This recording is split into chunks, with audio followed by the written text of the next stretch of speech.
کہ انسان کمزور پیدا کیا گیا. وَخُلِقَ الْإِنسَانُ ضَعِيفًا، اس کو تکبر زیب بھی نہیں دیتا کہ وہ جھوٹ موٹ بڑا بن کے رہے. انسان اللہ کا محتاج ہے. یا ایھا الناس انتم الفقراء الی اللہ واللہ هو الغنی الحمید. انسان کا اللہ کے سوا کوئی مددگار نہیں. وما لکم من دون اللہ من ولی ولا نصیر، تمہارے لیے اللہ کے سوا نہ کوئی دوست ہے نہ کوئی مددگار. پھر یہ کہ وَلِلَّهِ مُلْكُ السَّمَاوَاتِ وَالْأَرْضِ وَاللَّهُ عَلَى كُلِّ شَيْءٍ قَدِيرٌ. سورۃ آل عمران میں اللہ تعالیٰ فرماتے ہیں کہ اللہ آسمان و زمین کا مالک ہے، یعنی آسمان اور زمین یہ اللہ ہی کی ملکیت ہے اور اللہ ہر چیز پر پوری قدرت رکھتا ہے. پھر اسی طرح بھلائی پہنچانے اور تکلیف ہٹانے پر اللہ قادر ہے، یہ بھی ہمارا یقین ہونا چاہیے. وَإِن يَمْسَسْكَ اللَّهُ بِضُرٍّ فَلَا كَاشِفَ لَهُ إِلَّا هُوَ وَإِن يَمْسَسْكَ بِخَيْرٍ فَهُوَ عَلَى كُلِّ شَيْءٍ قَدِيرٌ.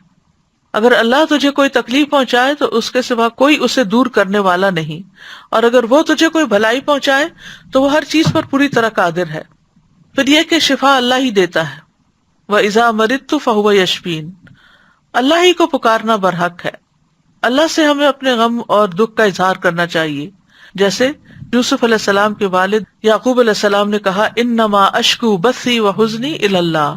اپنے شکوے صرف اللہ ہی سے کرنے چاہیے اور ہر معاملے میں اللہ کی طرف بڑھنا چاہیے. نبی صلی اللہ علیہ وسلم نے فرمایا بے شک اللہ تعالیٰ فرماتا ہے میں اپنے بندے کے گمان کے ساتھ ہوتا ہوں جو وہ میرے ساتھ گمان رکھتا ہے.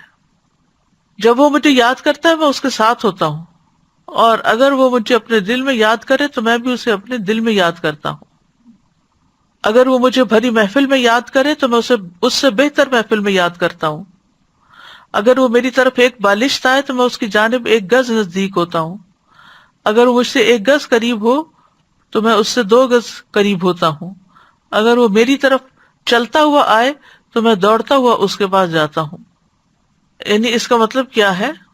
اس کا مطلب یہ ہے کہ انسان کسی بھی تکلیف مشکل مصیبت کے وقت اللہ سبحانہ تعالیٰ کی طرف ہی پلٹے، اس سے رجوع کرے، اس سے گڑ گڑا کر دعا کرے، اور پھر جن چیزوں کا اللہ نے حکم دیا ان کو بجا بھی لائے.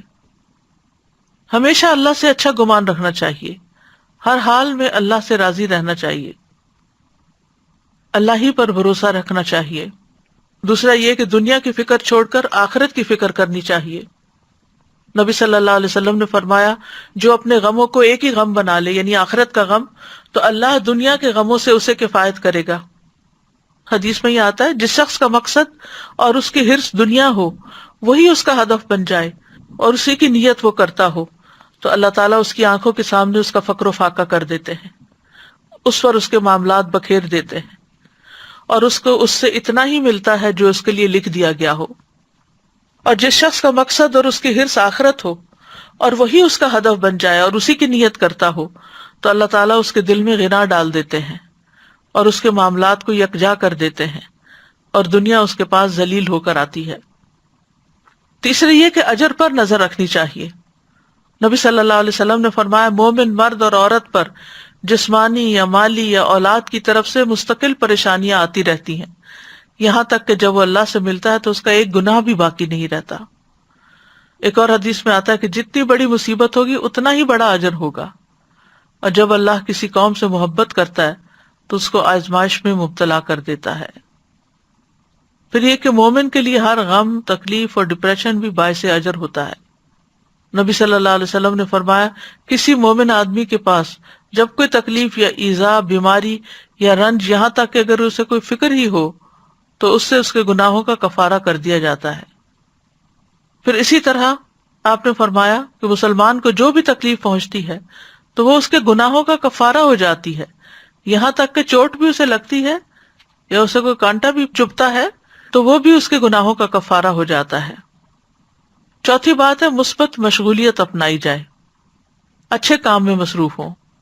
رسول اللہ صلی اللہ علیہ وسلم نے فرمایا وہ لوگ اللہ کو زیادہ محبوب ہیں جو دوسرے لوگوں کے لیے زیادہ فائدہ مند ہوں، اور اللہ عز و جل کے ہاں سب سے زیادہ پسندیدہ اعمال یہ ہیں نمبر 1 کسی مسلمان کو خوش کرنا، نمبر 2 اس سے کوئی تکلیف دور کرنا، نمبر 3 اس کا قرضہ چکانا، نمبر 4 اسے کھانا کھلانا، نمبر 5 اور مجھے کسی بھائی کی ضرورت پوری کرنے کے لیے اس کے ساتھ چلنا اس مسجد میں 1 مہینہ اعتکاف کرنے سے زیادہ محبوب ہے، اور جس نے اپنے غصے کو روک لیا اللہ اس کی خامیوں پر پردہ ڈال دے گا۔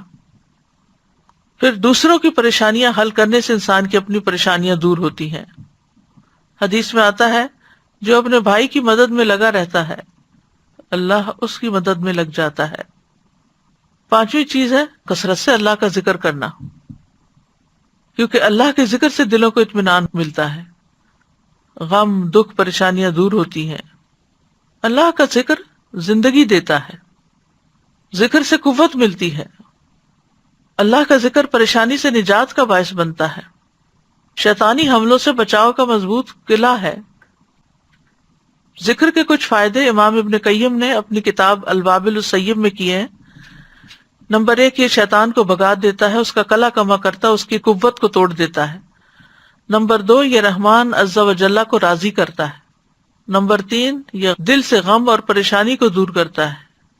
نمبر 4 یہ دل کے لیے فرحت، مسرت اور خوشی کھینچ لاتا ہے۔